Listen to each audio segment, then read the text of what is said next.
was our mother, in effect, the mother of every black singer. She was the mother who opened the door for us.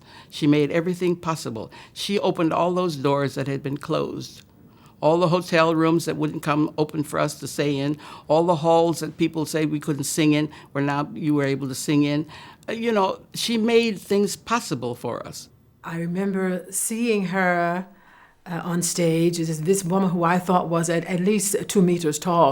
At least she was 7 feet tall, I thought. And because at 10, everybody looks tall, I guess. And she sang basically with her eyes closed. I always felt from this voice sunshine. All the different colors of the rainbow, even. And I was fascinated with that. So I would go home, and of course, and I'd try that too. People talked a lot about her carriage, how she walked on the stage as a queen and the gowns that she wore. Most people who didn't know anything about music, a lot of the people I heard them talk around me, and they would talk about, what brooch is she wearing tonight, or whatever. And she used to wear the dresses with the long trains. That was a big thing. And of course, some of my first gowns had long trains on them, because I was also copying Miss Anderson. But it was a thrill to just watch this person, this presence walk on the stage. And now here's a very good friend of mine, someone who would also like to be part of your Christmas. One of the great women of our times, Miss Marian Anderson.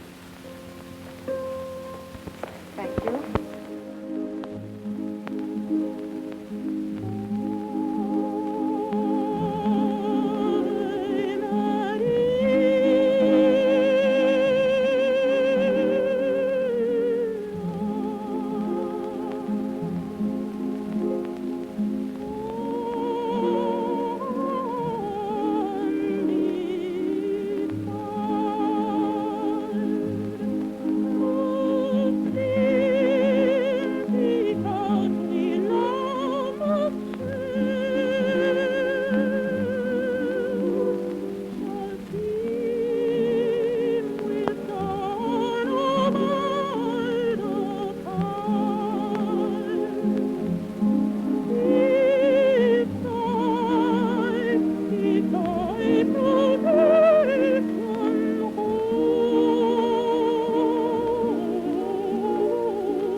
Until the civil rights movement in the 1950s, she was not able to stay in some of the better American hotels.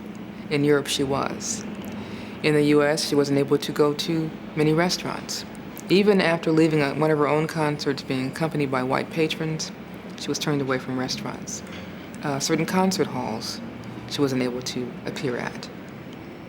And the most famous one, of course, the most famous denial of a concert hall was the Daughters of the American Revolution denied her use of Constitution Hall in 1939. What they did was to provide her with a quantum leap, because in the White House was Mrs. Roosevelt, who said, no, she won't sing there. I resign from this organization, and there she was. And from that moment on, she was a fantastic representation of her race. Before the memorial to Lincoln, friend of the slaves, Washington listens to Marian Anderson, The famous contralto at first barred in the capital because she's colored.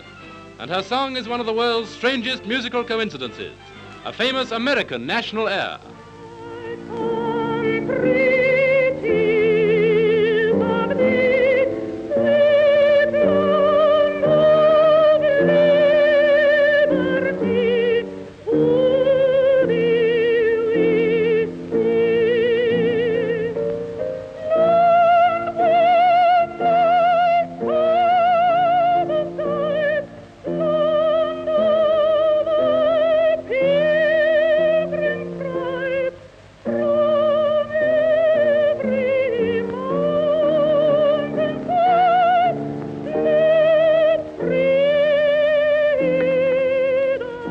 My Country, 'Tis of Thee, a tune that links two people. She didn't do it politically.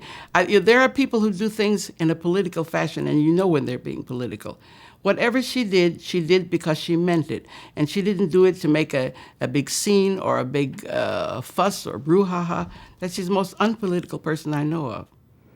If you consider the metaphor of a hurricane, she was the calm center, in the center of this tumult of a swirling controversy, often in her life.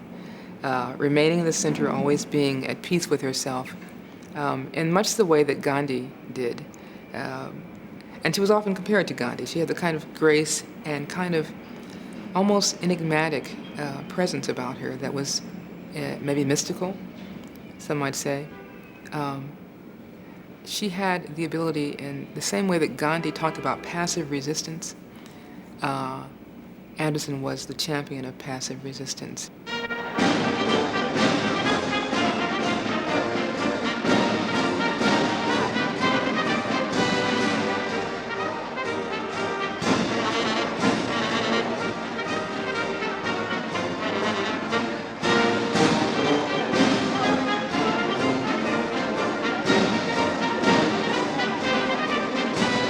Ladies and gentlemen, it is my pleasure to present to you now a fellow Mississippian, Miss Leontine Price, and her pianist, Mr. David Garvey. Miss Price.